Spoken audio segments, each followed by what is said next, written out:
What if the greatest loss you suffer in life is not death itself, but your failure to recognize time before it slips away?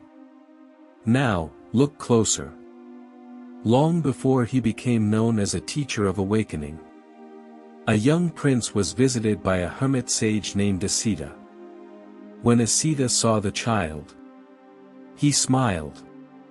And then he cried. He did not cry because the boy was in danger.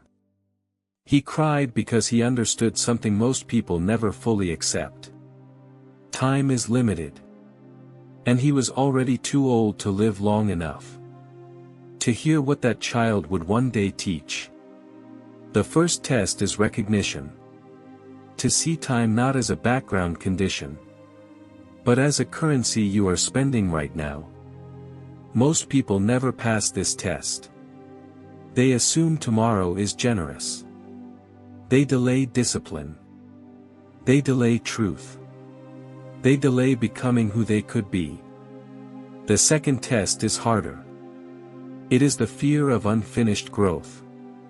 Not fear of death, but fear of never becoming who you were capable of becoming. Asita did not mourn the future suffering of the prince. He mourned his own limit. He knew that even wisdom has a clock. Even greatness unfolds inside a boundary. You cannot borrow time. You cannot negotiate with it. You can only spend it. The third test is acceptance. Not acceptance of mortality alone, but acceptance that your potential also has an expiration window.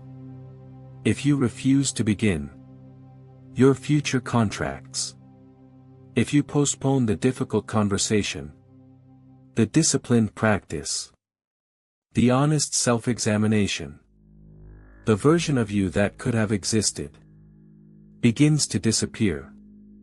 Meaning always costs something. Imagine a garden.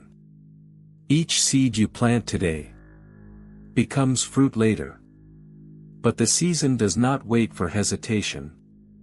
Every delayed planting is a harvest you will never taste.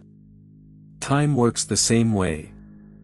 The life you are building is growing, whether you participate consciously or not. Now, the mirror. Where have you assumed you had more time? What growth have you postponed? Because urgency feels uncomfortable. What truth have you avoided? Because starting feels expensive. The cost is already being paid. You just decide whether it is paid in discipline or in regret. Now, look closer. If you truly understood how limited your time is, what would you begin today? Before the remaining seasons quietly close.